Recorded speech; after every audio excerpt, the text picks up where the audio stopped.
Coming to you from the studios at the Illinois Rock and Roll Museum on Route 66, it's the Rock and Roll Chicago podcast. Rock and roll Chicago, rock and roll Chicago, my hometown. Well, I was born in the city, gonna rock your city, Chicago. Chicago rock and rollers are the best you're ever around. Hey, everybody, it's Ray the Roadie. And, oh, gosh, really? I'm sorry, but my co-host just forgot his name. It happens, get to that certain age, and Yeah. the mind is a terrible thing to waste. It absolutely happens. This is Hollywood Mike Matoya, everybody. Oh, Hollywood's back. Hey. I remembered this time. That's right. That's right. Man, I'm telling you, you scared me there for a little bit, man. I thought you were having a meltdown. No, I was with an E. Yeah. I was focused on what they were saying outside the window here. I didn't know what we were listening to. Well, those are just our fans trying to peek inside and see us doing our job here at the studios at the Illinois Rock and Roll Museum. That's exactly what it is. Yep. So we're back here again with another fine podcast with a band known as Meltdowne with an E. Yeah, and I got a copy of their album right here. I am going to listen to this when I get into the car. Me too. I was thoroughly impressed. I'm telling you, the track Evil Man on this thing was pretty sweet. So. Well, let's hear what they have to say about Evil Man and all their music and what's going on with them. Hey, everybody, it's Ray the Roadie. And this is Mike Matoya. Not Hollywood Mike this week? I can be Hollywood Mike. I can be Hollywood Mike all the time. Okay, I was just wondering. All right. You know what? Call me Mr. Hollywood Mike. Mr. Hollywood Mike. Okay. All right, Mr. We got three other Misters joining us tonight. We've got the band Meltdowne with an E. How you doing, guys? I'm doing pretty good. Pretty good. Not bad at all. Yeah, we got Joey Perez, who's vocals and bass, and Sammy Perez, who lead guitar, and Dave Sherrill on drums. Chirella on drums. Yes. I'm sorry about that mispronunciation. Everybody always does that. Chirella. That was my fault because I sent the Chirel. In Spanish, it would be charea. Let's not go there. Yes, not to be confused with Chipotle. Yes. There you go. And where are you guys coming in from? You in the area, or where are you from? Chicago. I'm from Chicago by O'Hare. Okay. So Not really from the area, but Chicago. You know, we're like 35 miles away from here, right? Okay. Something like that. Gotcha. Good. Excellent. I'm the farthest one. I came from Wisconsin. Whoa. Wow. Big Packer fan coming down to Chicago to rock with these guys. Holy cow. I thought we were supposed to vet these guys before we let them in the studio. I thought we did. I got to check and see what happened. What happened? Sam just disappeared. I had a list of every Packer fan in the world. I checked it. I don't know. We're playing you guys this Sunday. Yeah. Where's it now? I had the opportunity to go to the game, but I had something come up, so I'm unfortunately not going to be able to go to it. Unfortunately, we're going to lose anyway, so it doesn't really matter. But that's good. We're going to have a good draft pick. That's right. For sure. So instead of all this football talk, tell us a little bit about you guys in the band. How did this all come together? Well, Meltdowne, as far as my brother and I, Dave joined us about 4 years ago. Yeah. Like with that. Meltdowne. So he's our fifth drummer. So hard time keeping drummers? Yep. In the last 30 years, this started off as as a four-man band. Mm-hmm. My brother was just the lead singer. We had a bass player. I was still on guitar. And then with the drummer, we would kind of flip off. I would do my set, my tunes, and then I would go on drums. The drummer would become the guitar player. So that was Meltdowne for a while. Okay. It was kind of like this switch, back and forth. Then one day we had a Christmas party scheduled and the bass player didn't show up. Just woke up that morning, decided he wasn't going to the gig. Wow. So my brother had to take the the bulls by the horns there and say, "Hey, Joe, you used to play bass before, you and I are always going to show up to practice and be there. We can't rely on these other folks." And so from 4, it's gone down to 3. So in the last 20 years, he's been kind of the front man. He's taking up the bass and doing the lead singing. Wow. So 20 years, you guys have been together for a while then. Oh, yeah. I mean, we're Well, actually, we've been playing together probably since 83, 84. I mean, since you guys are brothers, obviously you've been together for a while, but the band has been, I guess, functioning and working as a band for a while. It's not like this is something that has happened in the past couple of years. Oh, 30 years. Yeah. Yeah. And in fact, 30 years at one of the songs I had sent to you, Soldier, for example, that song is about 20 years old. Wow. And if you listen to the lyrics, it's about Saddam Hussein and that whole during the Kuwait War, that was quite some time ago. So that song came from that inspiration. So the city where you're top of the hill, the guy is putting into darkness still. There's no trace of human lives. Clock's ticking, it's 2:45. The sun is sharper than too blind to see their own fate. As the time went by, we just kind of just couldn't get that drummer to really put it all together. We had all the right ideas with the music and That Dave. drummer, which drummer, that one. And now it was me. But I actually met them like 30 years ago with Cato. Mm-hmm. We actually were in the same rehearsal building together. I had my own room. Mm-hmm. They had their room. But we passed by a few times in the hallway, and then so that was way back then. And then like 10, even 12 years ago, I would go to rehearsals. They'd have parties, and then I'd go with a mutual friend, Cato, and go to the party, and then sometimes it would turn into like a jam night. Jam session. Yeah, but because seeing them before and just like listening to them play with the other drummer. Mm-hmm. I was familiar with the stuff. Mm-hmm. And then on the jam nights, you just sit in and then I just, play my take of it, how I interpreted it. And so that's how that came about, actually. And you've been with them, 4 or 5 years now? 3 years. About 4 years. About 4. Yeah. Yeah, because we had another drummer. He actually just passed away in November. Actually, we got a picture of him. Yeah, he was really good too. Yeah, he was our drummer for a lot of years, like 30 plus years. So but his problem was the drinking. Drinking and playing drums do not mix. Well, you guys must have had the only drummer that liked to drink, because I don't know any drummers that drink a lot. or many musicians. Alex Van Halen. Wasn't he known to drink too? A little bit. This is my cousin, which is this guy here, very instrumental. So, when we talk about influences, we grew up with the classics, Eric Clapton and things like that. Right. He was very instrumental. Mm-hmm. He died about 9 years ago. Okay. Accident down in Puerto Rico. Wow. But he was so he was about maybe 7 or 8 years our senior. So he would have been, about 60 years old now. Mm-hmm. But, he was my guitar teacher, and I just, mimicked a lot of the stuff that he did and learned a lot from him. So he was your cousin? Cousin, first cousin, yeah. Wow. Yeah, so this is my cousin. This is my dad's nephew. Okay. And they call him Hollywood Pete. So that's when when you said Hollywood, I was like laughing in my head. So this is Hollywood Pete right here. See? He has his autograph and he put Hollywood Pete. Oh, no kidding. Oh, that's great. Yeah. So and of course, this guy here was Drac, and his real name is Edwin. Okay. But he's Drac. So we call him Drac. Yeah. Okay. And he was a phenomenal drummer. I'm saying like a Neil Peart kind of style. Oh, really? Yeah, Wow. really good drummer. But when you start drinking, Yeah. you're out of focus. Right. Right. And we had so many arguments, and I think I had fired him because my brother's the one who goes, Joe, you deal with the fire. He goes, you are good at that. with the personnel issue. Yeah. Wow.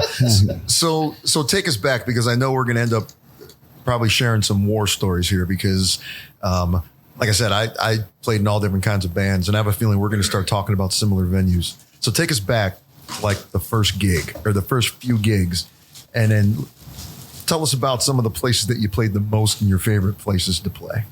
Oh my God. Wow. I mean, locally in Chicago, live wire. Well, before Foundation, it was Nightcaps. Nightcaps. Yeah, absolutely. Did a lot, nightcaps there, Richie's, Landmark. Yep. Right. Right there by the airport.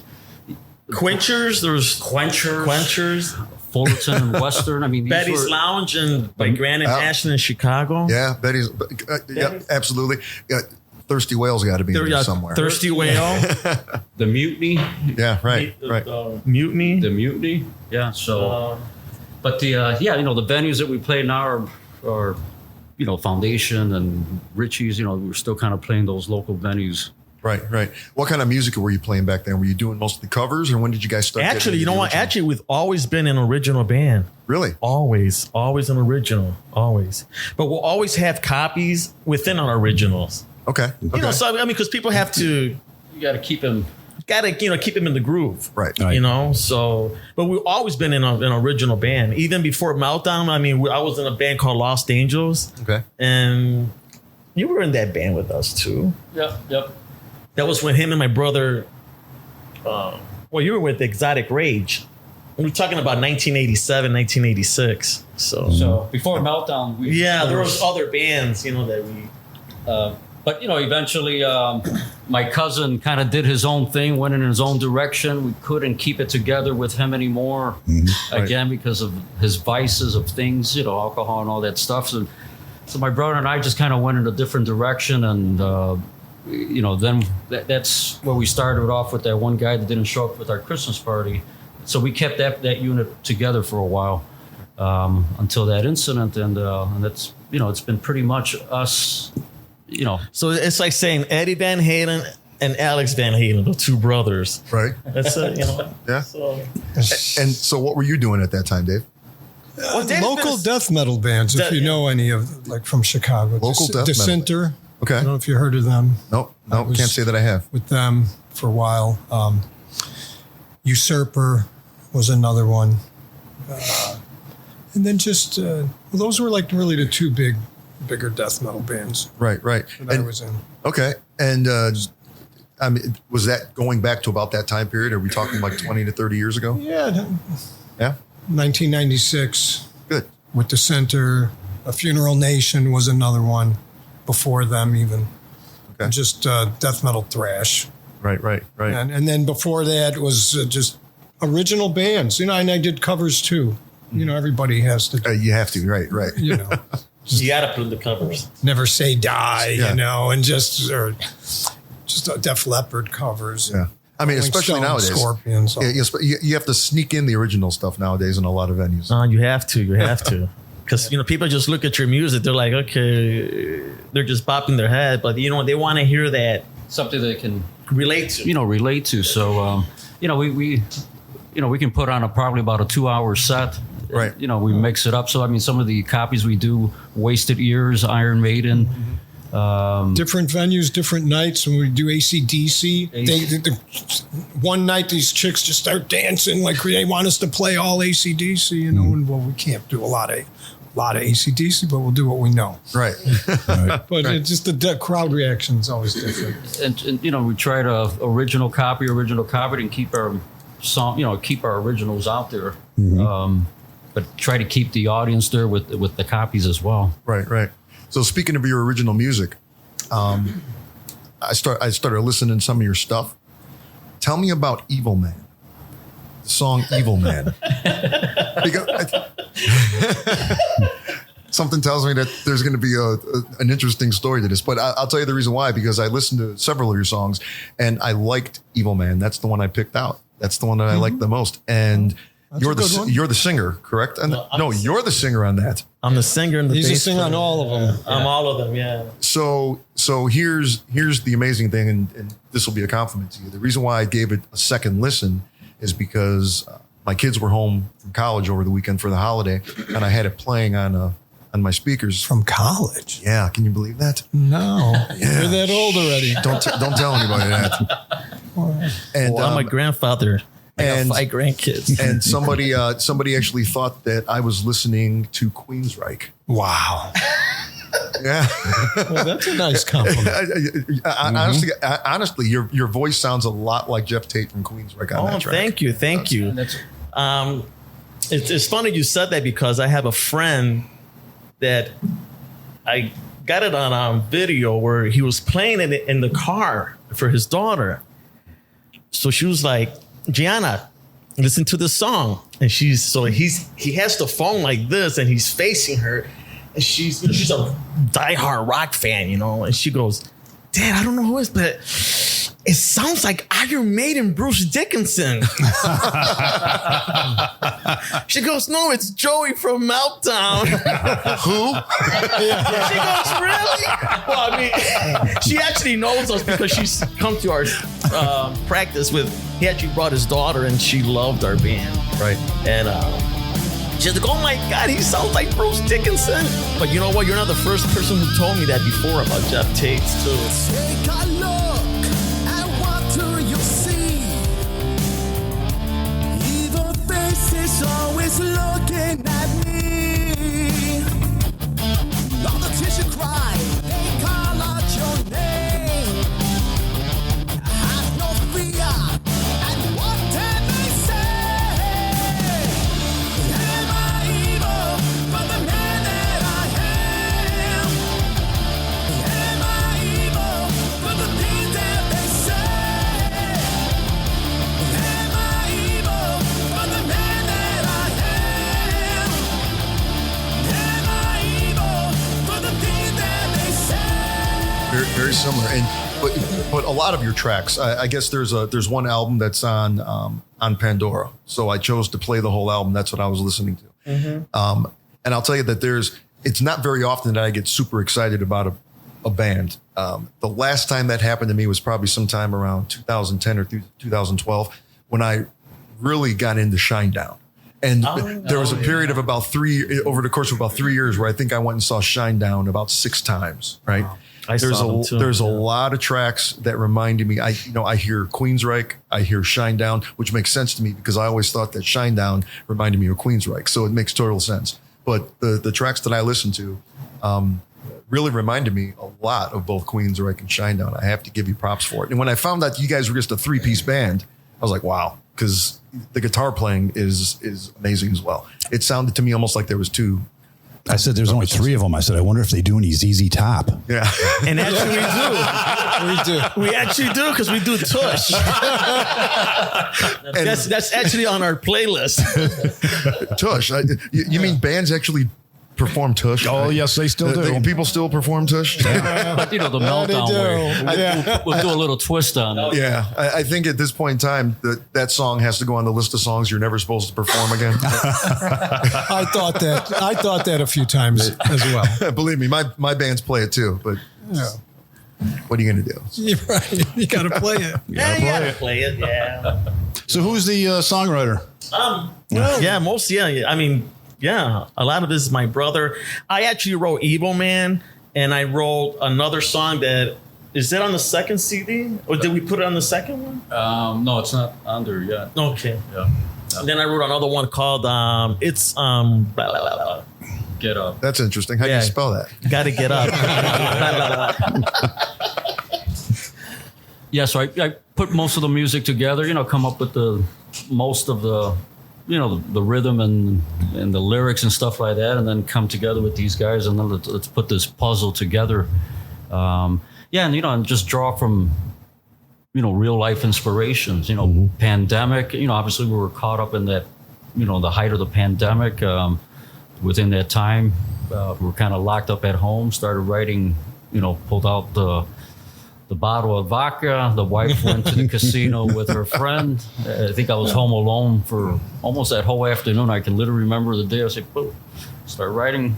I'm just getting the ideas. A couple of more drinks. Let's keep writing down. And by the end of the evening, had pretty much the pandemic. Right. Are you lyrics music or music lyrics for a little bit? It can start off with. It can start off with maybe lyrics, and then I can kind of get a rhythm to it, or it can just be the opposite. I've got this rhythm, this riff in the head, and let's try to draw something to it. Okay. Yeah. Right. So it can, work both ways. Yeah, yeah. And the other thing that I noticed about as a guitar player, I noticed these things. You don't have the traditional scooped mids tone that a lot of heavy music has nowadays. I noticed a lot of mid-range, a fatter sound, in your tone. What do you play? What's your main guitar? I've got a Gibson Epiphone, so it's not a Gibson Epiphone, but it's just as heavy. I mean, it's a solid wood. It's got, removed the original pickups. And it was actually a guitar from Pete that passed away. I bought it from him many years ago. He took out the pickups and put the Marshall pickups and Seymour Duncans. So I've got those, not your typical humbuckers. As far as my Marshall, I'm 53. Right. And I've been playing the same Marshall half stack. It's a 1974 tube. So, it's not that processed sound that you're getting, today's sound. It's just a nice, clear clarity. The Marshall pickups, just an overdrive and some chorus. That's pretty much it. That's my sound. Well, that makes all the sense in the world. You know what cracks me up that when we're playing at these gigs and you see all these, these guitar people or people, that know about music, and they come up to my brother and they're looking at Don and his pedals and so after we play like the show, they're like, "What do you have?" He goes, "Really? It's just these 3 or 4 pedals and this Marshall. That's it. Right. That's all you need." Right. And that's how Meltdowne gets that sound. Right. We get that sound. So just kind of worked on that sound and do not try to over process it. Kind of like try to do something the opposite that my cousin was doing. He had all these different rack mounts, and it's like, God, it just sounds so compressed. Right. There's no clarity. Right.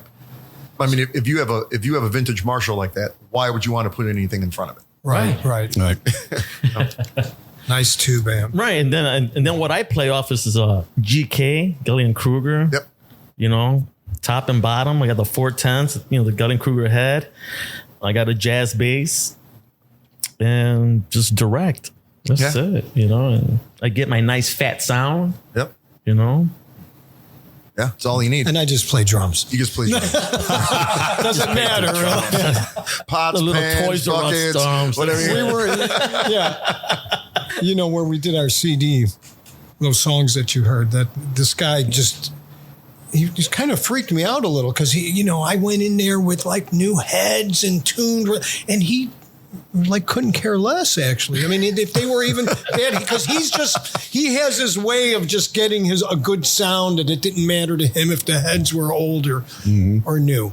He really did like the floor tom, though. He loved it. But it's a Vistalite kit, what I use, just acrylic shells. Okay. It's actually from 76, 1 year only that they wrapped it in a chrome wrap. So it does have a little different tone than just a Vistalite. Right.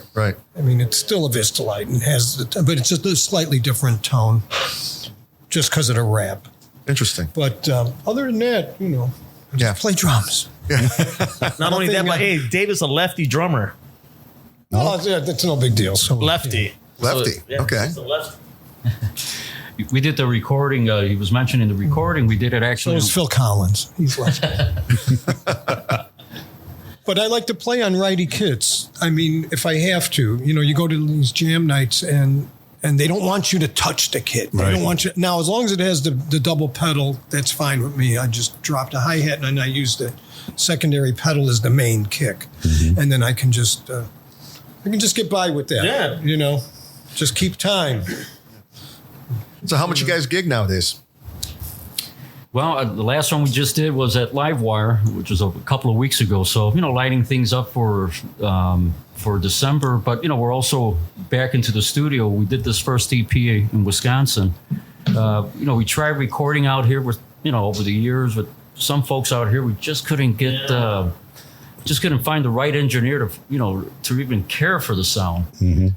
So just want to give kudos to Eric LaBrosse in Cherry Pit Studios, Menominee Falls, did a record. I think he did a phenomenal job. And you went all the way to Menominee Falls? Well, it's not too far from where he lives. Well, I live. Okay. We did go out there. Yeah, so, we had to try. So they would have to, camp out there for 2 or 3 days, and really hit it. That's right. So you live in Wisconsin. So you're driving like 2 hours and stuff to get to gigs. For the last 30 years. Wow. I've been driving back and forth for 30 years. No kidding. Wow. Yeah, you got to want to do it. That's for sure. Yeah, no, it's the dedication that, and I'm always seems to be the first one there. You know, the farthest one out. Right. Of course. I'm the first one there. Yeah. On time. So second podcast in a row. If you own a recording studio. That's right. We're looking for. That's right. These guys are looking for you. That's right. Something they local. So they don't have to drive to Menominee Falls. Yeah, but he'll have to drive down from Menominee Falls. Right. So, either way, somebody's driving. Right. Somebody's gonna be driving 3 hours right here. So when's the next gig? Well, whoever offers us a gig. Yeah, I mean, If anyone wants us to open for them, we'll open up for them. And Anybody, whoever. how can people find you then? Meltdowne on Facebook. So, yes. you know, Meltdowne Chicago rock band, Meltdowne with an E. They can, once you get there, you can, what is it, Messenger? Or you hit that message button. I think part of the way we've been communicating. And then if they're interested in us opening up for them or booking us, we can. Contact us on Facebook. Yeah. And just check our music out on meltdown.hearnow.com. It'll be on Pandora, Deezer, Spotify, iTunes, Amazon. Yeah. And then further down on the website, then you have our Facebook link, our YouTube, to that pandemic video that we did. Right. And then we also sell merchandise. In fact, we brought some merchandise for you guys. Oh, wow. Yep. So From Menominee Falls? actually From Delafield, Wisconsin. actually, the merchandise from New Berlin, Wisconsin. Wow. It On hasn't, time apparel. it hasn't touched any Green Bay Packer stuff, has it? No. Just the hands who has it right here. I think that should be a prerequisite from now on. Yeah. We need T-shirts Maybe we'll. Oh, there you go. that are untouched by Packer stuff. That's right. That's right. That's right. So do you guys do any gigs up in Wisconsin? We did at the Brat Stop, on Highway Right, 50. right. Further up there, Route 20. Route 20. Route 20, which is, so these are closer venues for them, so they don't have to travel so far into the city. Right. Yep. And, so we try to keep it maybe to the borderline. And then, so they can come to the border or I'll come down to Chicago. We actually played here in Joliet with Drake, our drummer. With Drake, the one who passed away. I couldn't even tell you the freaking bar. But yeah, I think we've had one Joliet gig. No, we had two of them. We had two. We had two. We had two. With our old drummer, Drake. Yeah. A Penny Road Pub. You remember that place? Oh, yeah. There. Yeah. We played there. We played at the Penny Road Pub. Yeah. Yeah, I've played Penny Road many times.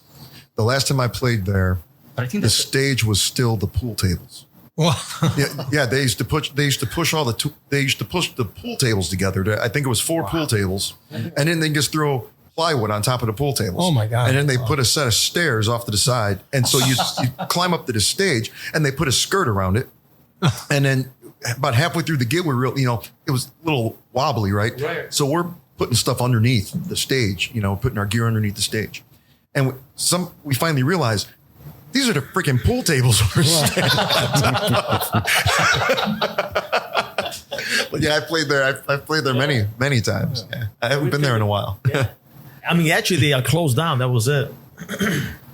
Really? Yeah, they closed the door. I think we played one of their final. Yeah, we did. It was a 10-band, like a 10-band farewell. So whoever was in a band, Right. they had it on Facebook. Come down and play, and you'll play maybe like 2 or 3 songs. Like give Right. everybody a chance to play. Wow. So we played 3 songs, 3 or 4 songs. yeah. And then we were out, and then the next people come up and they play the next one. When was that? It was in Not even a year ago. January of this Okay. year. So it wasn't that long ago. Wow. Yeah, so January they closed the door, ended, no more, no mask. Now, I'm actually surprised I didn't know that because our sound engineer in Cadillac Groove had the house system there. He was the house sound guy there. Oh, Penny Road okay. for years and years and years and wow. years. Okay. Yeah. Maybe that's why he's with Cadillac Groove now. Well, yeah. Wow. Interesting. See how that works? Yeah. Deductive reasoning. Wow. No, that's an interesting piece of information right there. I didn't realize that. I didn't know that. I thought they were still around. Yeah. So, alrighty, guys. So we know where to find you on Facebook and on your website and on all the music venues out there, Spotify and everybody. Yeah. Check you out. You're selling your CDs and stuff on your website too? Correct. If people want to get a physical copy. So if you go to Meltdowne with an E. With an E. .here now, like HEAR, herenow.com, then you'll get all the links to the merch. Okay. And our, Facebook page. Great. Excellent. Well, thanks for coming out, guys. It's been a lot of fun. Appreciate it. Great learning about you guys. Thanks for coming all the way from Wisconsin. Holy cow. Yeah. Hey, rock and roll. Can't believe it. Yeah. Rock and roll. Happy holidays to everybody out there. All righty. Thanks a lot, guys. Thank you. All right, thank you.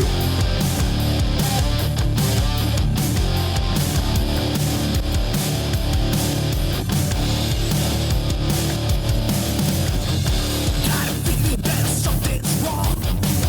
You're not talking no more. Got a feeling that you wanna go right on that door. Right on that door.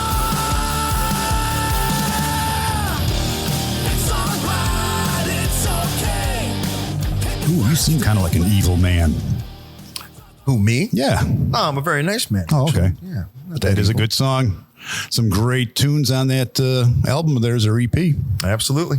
And very happy to see that Sammy came all the way down here from near Green Bay, even though he's a Green Bay Packers fan. Yeah.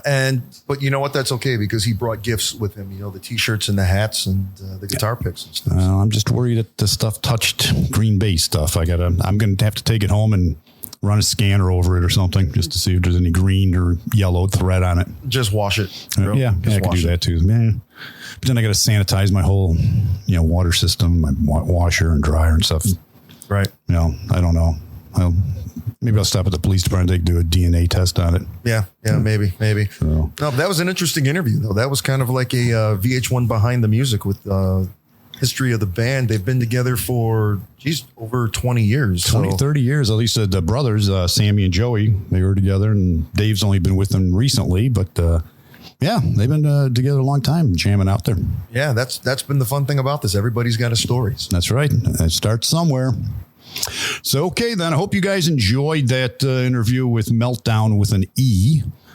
Join us next week when we bring you another fine episode of the Rock and Roll Chicago Podcast. Bye-bye now. Bye. The Rock and Roll Chicago Podcast is edited by Paul Martin. Theme song courtesy of M&R Rush. The Rock and Roll Chicago Podcast does not own the rights to any of the music heard on the show. The music is used to promote the guests that are featured. Rock and roll, Chicago. Rock and